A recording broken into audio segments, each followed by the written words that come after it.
नमस्कार दोस्तों, पीएलटिक्स में आपका बहुत बहुत स्वागत है। दोस्तों आज के इस क्लास में यूपिट प्लस सी एजीटीए 2024 के लिए एग्रीकल्चर के क्वेश्चंस की क्लास को लेकर आया हूं और इस क्लास के अंतर्गत हम लोग एग्रीकल्चर के 40 क्वेश्चंस को सॉल्व करेंगे। दोस्तों यह एग्रीकल्चर की 9वीं क्लास है। इसके पहले 8 क्लासेस कंप्लीट करा दी गई हैं। यदि आपने अभी तक नहीं देखा है तो इसी वीडियो के डिस्क्रिप्शन में आपको प्लेलिस्ट मिल जाएगी यूपिट प्लस सी एजीटीए के नाम से।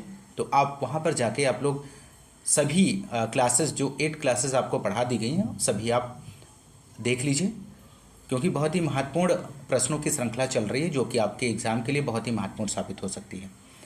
तो बिल्कुल आप मिस मत करिएगा, ज़रूर देखिएगा। और दोस्तों मैं आपसे रिक्वेस्ट करूंगा, यदि आप हमारे चैनल पर नए हैं तो चैनल को सब्सक्राइब कीजिए, लाइक कीजिए, शेयर कीजिए, क्योंकि दोस्तों इस चैनल के माध्यम से एकदम से निःशुल्क क्लासेस आपको प्रोवाइड की जा रही हैं इस चैनल के माध्यम से। और जितनी भी क्लासेस हो रही हैं उसके पीडीएफ भी आपको टेलीग्राम चैनल पर अवेलेबल कराए जा रहे हैं। तो आपने अभी तक टेलीग्राम चैनल को यदि आपने अभी तक ज्वाइन नहीं किया तो ज्वाइन कर लीजिए। आइए शुरू करते हैं दोस्तों आज के इस क्लास के क्वेश्चन नंबर 36 से। और इसके पिछली की क्लास में हम लोगों ने 35 तक के क्वेश्चंस को सॉल्व कर लिया था और इस क्लास में हम लोग 36 के आगे के क्वेश्चंस को देखेंगे। तो यहाँ पर क्वेश्चन नंबर 36 है, अधिकांश मृदाओं का स्थूलता घनत्व होता है। कितना होता है दोस्तों? यहाँ पर ऑप्शंस दिए गए हैं, आप सही विकल्प का चयन कर सकते हैं। तो क्वेश्चन नंबर 36 का जो राइट आंसर हो जाएगा ऑप्शन बी हो जाएगा दोस्तों। अधिकांश मृदाओं का स्थूलता घनत्व 1.02 से 1.80 ग्राम प्रति घन सेंटीमीटर होता है। और अधिकतर मृदाओं की बात करें दोस्तों तो 1.33 ग्राम प्रति घन सेंटीमीटर होता है और यह कण घनत्व का आधा होता है। सोयल प्रोफाइल में नीचे की ओर जाने पर यह स्थूल घनत्व बढ़ता जाता है क्योंकि कार्बनिक पदार्थ की मात्रा घटती जाती है। मोस्ट इंपोर्टेंट प्रश्न है, आप लोग इस क्वेश्चन को ध्यान रखिएगा। बढ़ते हैं अगले क्वेश्चन की ओर। क्वेश्चन नंबर नेक्स्ट है, एगमार्क अधिनियम किस वर्ष पारित हुआ था? मोस्ट इंपोर्टेंट प्रश्न है दोस्तों और इस क्वेश्चन का आंसर आप लोगों से जरूर बनेगा। तो इसका आंसर क्या हो जाएगा दोस्तों? तो राइट आंसर होगा यहाँ पर ऑप्शन बी हो जाएगा 1937 में। एगमार्क अधिनियम वर्ष 1937 में पारित हुआ था, परंतु कार्य करने की बात करें तो 1986 में कार्य करना शुरू किया था और यह किसी भी वस्तु की शुद्धता का प्रतीक होता है। इस बात को भी आप लोग ध्यान रखिएगा। बढ़ते हैं अगले क्वेश्चन की ओर। क्वेश्चन नंबर नेक्स्ट है, टेट्राजोलियम परीक्षण किस एंजाइम की गतिविधियों का निर्धारण करता है? ऑप्शन ए है पर ऑक्सीडेज, ऑप्शन बी है डिहाइड्रोनेज, ऑप्शन सी है कार्बोक्सिलेज और इनमें से कोई नहीं। तो यहाँ पर 39 का आंसर आपको देना है। तो राइट आंसर हो जाएगा दोस्तों यहाँ पर ऑप्शन बी इसका सही आंसर बनेगा। बढ़ते हैं अगले क्वेश्चन की ओर। क्वेश्चन नंबर अगला है दोस्तों यहाँ पर, पानी तथा हवा के बीच की सीमा परत कहलाती है। क्या कहलाती है दोस्तों? चिपकाने वाला, नवचंद्रक, पृष्ठ तनाव, इनमें से कोई नहीं। तो क्वेश्चन नंबर 40 का आंसर आप लोग दीजिए दोस्तों। जो राइट आंसर हो जाएगा यहाँ पर ऑप्शन बी नवचंद्रक कहलाती है। हवा तथा पानी के बीच की सीमा परत को नवचंद्रक कहते हैं दोस्तों। और पृष्ठ तनाव की बात करें जो कि ऑप्शन सी में दिया गया है, पृष्ठ तनाव क्या होता है? किसी द्रव का वह विशेष गुण जिसके कारण उसका मुक्त पृष्ठ एक खिंची हुई प्रत्यास्थ झिल्ली की भांति व्यवहार करता है तथा कम से कम क्षेत्रफल घेरने का प्रयत्न करता है, तो पृष्ठ तनाव कहते हैं। ऑप्शन सी यहाँ पर। तो राइट आंसर इस क्वेश्चन का होगा ऑप्शन बी हो जाएगा। अगला क्वेश्चन, क्वेश्चन नंबर 41, संचार का पारंपरिक माध्यम है। तो संचार का पारंपरिक माध्यम आपको बताना है। इस क्वेश्चन का आंसर क्या बनेगा दोस्तों? तो राइट आंसर ऑप्शन बी हो जाएगा रामलीला। इस क्वेश्चन का सही आंसर हो जाएगा। संचार का पारंपरिक माध्यम रामलीला है जिसे भारत की आज़ादी से पहले से लेकर आज तक प्रयोग किया जाता है। नेक्स्ट क्वेश्चन, क्वेश्चन नंबर 42 है, क्षोभ मंडल में ऊंचाई के साथ तापमान आपको यहाँ पर बताना है। तो राइट आंसर होगा 42 का बी हो जाएगा 6.5 डिग्री सेंटीग्रेड प्रति किलोमीटर। इसका सही आंसर हो जाएगा। नेक्स्ट क्वेश्चन नंबर है यहाँ पर, भेड़ की सबसे ऊंची नस्ल है। मोस्ट इंपॉर्टेंट प्रश्न है दोस्तों, आप लोग इस क्वेश्चन का आंसर दीजिए क्या बनेगा? तो राइट आंसर हो जाएगा यहाँ पर ऑप्शन ए निल्लौर इसका सही जवाब बनेगा। भारत की सबसे ऊंची भेड़ की नस्ल की बात करें तो निल्लौर है, और विश्व की सबसे ऊंची भेड़ की नस्ल की बात करें तो सल्फोल्क है। सल्फोल्क, ध्यान रखिएगा, सल्फोल्क, सल्फोल्क। अगला क्वेश्चन, क्वेश्चन नंबर 44। केला में भूमि के ऊपर के तने को जाना जाता है, किस नाम से जाना जाता है दोस्तों? यहाँ पर ऑप्शन ए है राइजोम के नाम से, ऑप्शन बी है सीडोस्टेम के नाम से, ऑप्शन सी है सकर के नाम से। तो राइट आंसर हो जाएगा यहाँ पर क्वेश्चन नंबर 44 का ऑप्शन बी हो जाएगा, सीडोस्टेम के नाम से जाना जाता है। और केला में ट्रांसप्लांटिंग की बात करें तो स्वाद सकर द्वारा होता है। नेक्स्ट क्वेश्चन नंबर 45 है, मृदा की अंतर्निहित क्षमता जो पौधों के लिए आवश्यक पोषक तत्व प्रदान करता है क्या कहलाता है? ऑप्शन ए है उर्वरक, ऑप्शन बी है मृदा उर्वरता, ऑप्शन सी है मृदा उत्पादकता, ऑप्शन डी है मृदा रंग।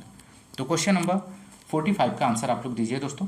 तो राइट आंसर हो जाएगा ऑप्शन बी, सोयल फर्टिलिटी, मृदा उर्वरता कहलाता है। अगला क्वेश्चन, क्वेश्चन नंबर नेक्स्ट, संकुल मक्का की प्रति हेक्टेयर बीज दर है।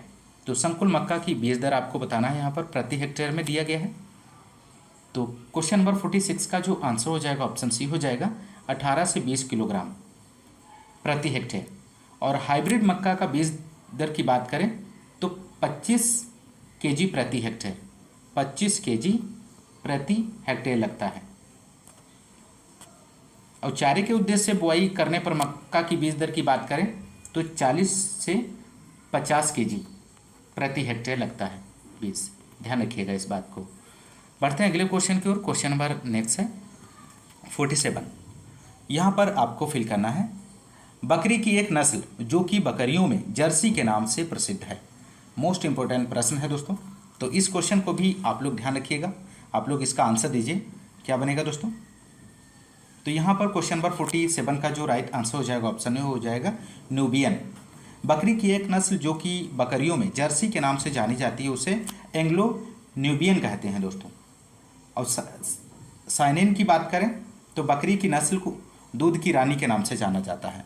सानेन जो ऑप्शन बी में दिया गया है, सानेन बकरी की नस्ल को दूध की रानी के नाम से जाना जाता है, इस बात को भी आप लोग ध्यान रखिएगा। बढ़ते हैं अगले क्वेश्चन की ओर। क्वेश्चन नंबर अगला 48 है, मॉडर्न किस फसल की एक प्रजाति है? तो यहाँ पर आपको बताना है इसका आंसर क्या बनेगा क्वेश्चन नंबर 48 का। तो क्वेश्चन नंबर 48 का जो राइट आंसर हो जाएगा ऑप्शन बी, सूरजमुखी। सूरजमुखी की प्रजातियों की बात करें तो मॉडर्न, रामसन, ये जो हैं सूरजमुखी की प्रजातियां हैं। नेक्स्ट क्वेश्चन नंबर 49, किस पीएच मान पर पौधों में सर्वाधिक वृद्धि होती है? तो आपको यहाँ पर बताना है दोस्तों इसका राइट आंसर क्या बनेगा। तो राइट आंसर हो जाएगा ऑप्शन सी, 6.5 से 7.5 मान पर पौधों में सर्वाधिक वृद्धि होती है। और 6.5 पीएच मान से कम वाली मृदा अम्लीय प्रकार की होती हैं, इस बात को भी ध्यान रखिएगा।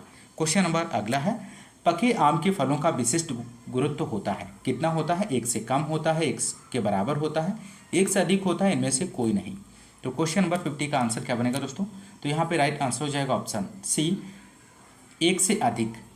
पके आम के फलों का विशिष्ट गुरुत्व 1 से अधिक होता है और कच्चे आम के फलों का घनत्व 1 से कम होता है।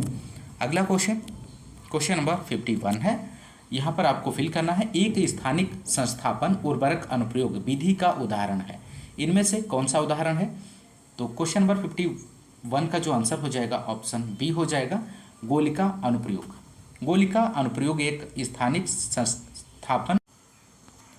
क्वेश्चन नंबर अगला है, निम्नलिखित में से किस कोषांग में जल अपघटनीय बिकर की प्रचुर मात्रा होती है? तो यहाँ पर आपको इस क्वेश्चन का राइट आंसर देना है। तो क्वेश्चन नंबर 53 का आंसर क्या बनेगा दोस्तों? तो राइट आंसर हो जाएगा यहाँ पर ऑप्शन बी, लाइसोसोम, इसका सही आंसर हो जाएगा।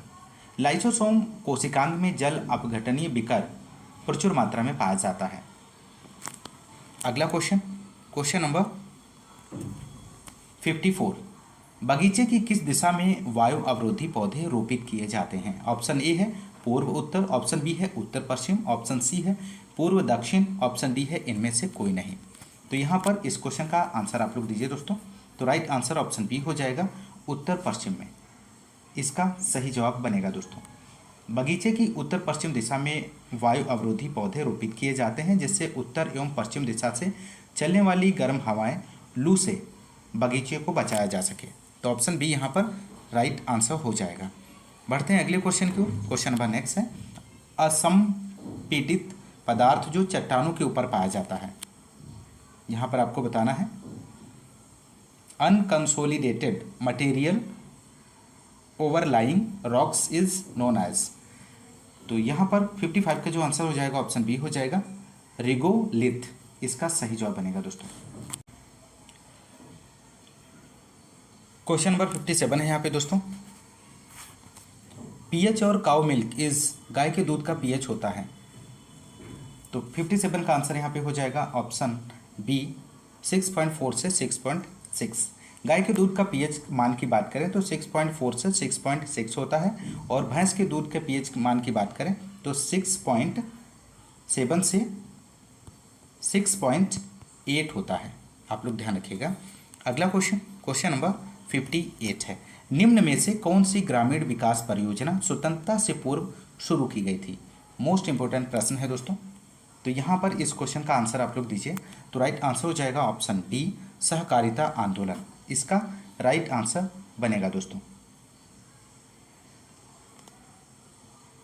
ग्रामीण विकास परियोजनाओं की बात करें तो सबसे पहले हम बात करेंगे इटावा पायलट प्रोजेक्ट की। तो इटावा पायलट प्रोजेक्ट की शुरुआत कब हुई थी? 1948 में।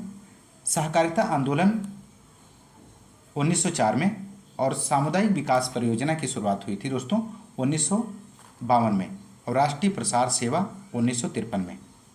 राष्ट्रीय प्रसार सेवा 1953 में शुरुआत हुई थी, और सेवाग्राम 1927 में इसकी शुरुआत हुई थी, सेवाग्राम की। तो ये सभी महत्वपूर्ण पॉइंट्स हैं, आप लोग ध्यान रखिएगा। क्वेश्चन नंबर 60 की बात करेंगे, बैंगन में कड़वाहट किसके कारण होती है? तो क्वेश्चन के ऑप्शंस दिए गए हैं, आप इस क्वेश्चन का आंसर दे सकते हैं दोस्तों। यहाँ पर इसका राइट आंसर क्या बनेगा? तो जो राइट आंसर हो जाएगा ऑप्शन ए, सोलेसोडाइन, इसका सही जवाब बनेगा दोस्तों। बैंगन आलू जैसे सोलेनेसी परिवार में कड़वाहट सोलेसोडाइन पदार्थ के कारण होती है। आप लोग ध्यान रखिएगा, महत्वपूर्ण प्रश्न है। अगला क्वेश्चन, क्वेश्चन नंबर 61 है, कार्बनिक रासायनिक उर्वरक है, इनमें से कौन सा है दोस्तों? तो कार्बनिक रसायन उर्वरक यूरिया है, और इसमें नाइट्रोजन 46% पाई जाती है। यह अम्लीय प्रकृति की होती है, और इसके सूत्र की बात करें तो NH2CO NH2, ध्यान रखिएगा। तो यहाँ पर राइट आंसर ऑप्शन सी बनेगा। बढ़ते हैं अगले क्वेश्चन की ओर। क्वेश्चन नंबर नेक्स्ट, किसी कंपनी द्वारा उत्पादित उत्पाद के लिए केवल एक खरीदार का होना जाना जाता है, किस नाम से जाना जाता है? अल्पाधिकार के नाम से, क्रेता एकाधिकार के नाम से, द्वैधिकार से, और एकाधिकार के नाम से। तो क्वेश्चन नंबर 62 का आंसर आप लोग दीजिए दोस्तों। तो यहाँ पे राइट आंसर होगा ऑप्शन बी, क्रेता एकाधिकार के नाम से जाना जाता है। किसी कंपनी या फर्म द्वारा उत्पादित उत्पाद के लिए केवल एक खरीदार का होना क्रेता एकाधिकार मोनोसोनी कहलाता है। तो आप लोग ध्यान रखिएगा, ऑप्शन बी यहाँ पर सही जवाब हो जाएगा। अगला क्वेश्चन, क्वेश्चन नंबर 63 है, पत्तियों द्वारा प्रजनन होता है, किसके द्वारा होता है दोस्तों? यहाँ पर आपको बताना है दिए गए ऑप्शंस में से। तो राइट आंसर हो जाएगा ऑप्शन ए, बेगोनिया में। पत्तियों द्वारा प्रजनन बेगोनिया और ब्रायोफिलम में होता है दोस्तों, और चमेली में प्रजनन स्टेम लेयरिंग द्वारा किया जाता है, जो कि ऑप्शन सी में दिया गया है। अगला क्वेश्चन, क्वेश्चन नंबर नेक्स्ट, क्रॉन्ज शारीरिकी पाई जाती है, किस में पाई जाती है दोस्तों? C2 पौधों में, C3 पौधे में, और C4 पौधे में, मांसल पौधे में।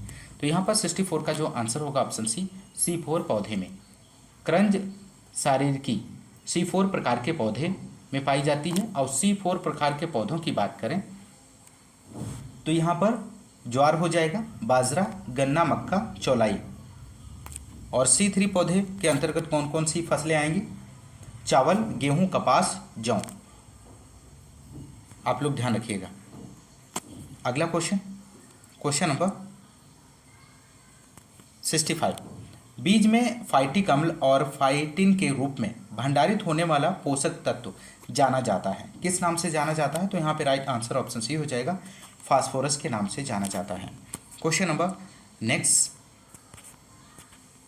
निम्न में से कौन एक प्रसार का सिद्धांत नहीं है? तो नहीं पूछा गया है, तो यहाँ पर 66 का जो आंसर हो जाएगा ऑप्शन डी, असहभागिता का सिद्धांत, इसका सही जवाब हो जाएगा।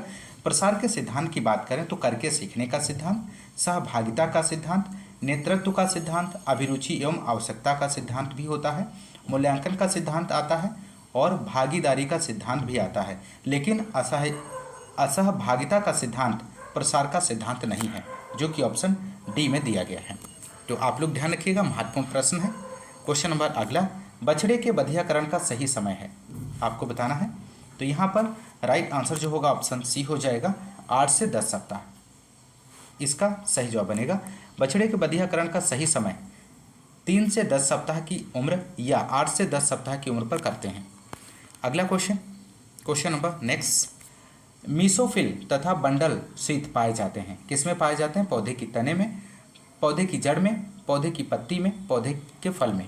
तो क्वेश्चन नंबर 68 का आंसर हो जाएगा ऑप्शन सी, पौधे की पत्ती में। अगला क्वेश्चन नंबर 69 है, DRIS उपयोगी है किसके लिए?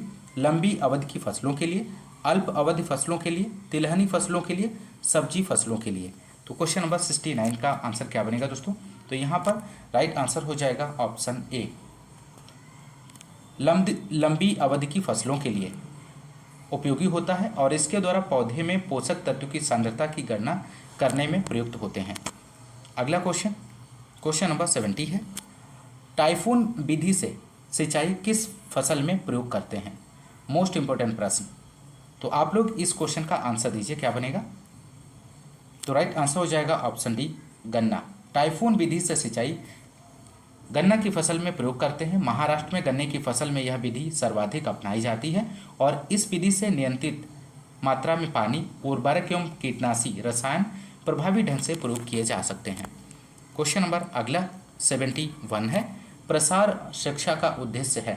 Principle of extension education is.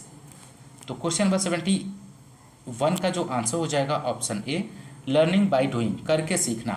प्रसार शिक्षा का सिद्धांत करके सीखना है। करके सीखना शब्द समूह का प्रयोग 1966 ईस्वी में जॉन डीबी ने किया था, तो आप लोग ध्यान रखिएगा। अगला क्वेश्चन नंबर 72 है, बाजरा एवं ज्वार के फल को किस नाम से जानते हैं? तो क्वेश्चन नंबर 72 का आंसर क्या बनेगा? ऑप्शन सी, बाली के नाम से जाना जाता है। बाजरा एवं ज्वार के फल को बाली के नाम से जानते हैं, जबकि सरसों के फल को सिल्कुआ के नाम से जानते हैं और मटर के फली को पोड़ के नाम से जाना जाता है। तो इस बात को आप लोग ध्यान रखिएगा।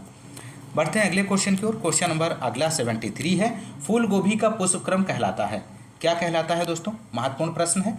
ऑप्शन ए है कैटकिन, ऑप्शन बी है हेड, ऑप्शन सी है कर्ड, इनमें से कोई नहीं। तो क्वेश्चन नंबर 73 का आंसर आप लोग दीजिए दोस्तों, क्या बनेगा? तो यहाँ पर क्वेश्चन नंबर 73 का आंसर हो जाएगा ऑप्शन सी, कर्ड के नाम से जाना जाता है। फूल गोभी के पुष्पक्रम को कर्ड कहते हैं और धान के पुष्पक्रम को पेनिकल और गेहूं के पुष्पक्रम को स्पाइक कहते हैं दोस्तों। महत्वपूर्ण प्रश्न है, ध्यान रखिएगा। बढ़ते हैं अगले क्वेश्चन की ओर। क्वेश्चन नंबर 74 है, सही वाक्य का पता लगाएं। सही वाक्य का पता लगाइए। तो यहाँ पर आपको सही वाक्य बताना है, इनमें से कौन सा है? Find out correct sentence. तो 74 का आंसर आप लोग दीजिए। तो राइट आंसर हो जाएगा ऑप्शन ए, तापक्रम घटता है जैसे जैसे ऊंचाई बढ़ती है। अगला क्वेश्चन और अंतिम क्वेश्चन है इस क्लास का। 75 तक के ही क्वेश्चन सॉल्व करेंगे इस क्लास में। तो सर्वाधिक राइबोफ्लेविन किस फल में होता है? यहाँ पर आपको बताना है। ऑप्शन ए दिया गया बेल, ऑप्शन बी है खजूर, ऑप्शन सी है करौंदा, ऑप्शन डी है नींबू वर्गीय फल। तो क्वेश्चन नंबर 75 का आंसर क्या बनेगा दोस्तों? तो राइट आंसर यहाँ पर ऑप्शन ए, बेल इसका सही जवाब बनेगा। सर्वाधिक राइबोफ्लेविन बेल के फल में पाया जाता है और सर्वाधिक विटामिन ए आम के फल में पाया जाता है। तो इस बात को भी आप लोग ध्यान रखिएगा दोस्तों। इस क्लास में बस इतने ही क्वेश्चंस को सॉल्व करेंगे और इसके आगे के क्वेश्चंस को हम नेक्स्ट क्लास में सॉल्व कराएंगे। दोस्तों यदि आपको क्लास पसंद आ रही तो क्लास को ज़्यादा से ज़्यादा लाइक और शेयर करना मत भूलिएगा। और हाँ, यदि आप हमारे चैनल पर नए हैं तो चैनल को सब्सक्राइब जरूर कीजिएगा दोस्तों। मिलते हैं नेक्स्ट क्लास में, तब तक के लिए नमस्कार, जय हिंद, धन्यवाद।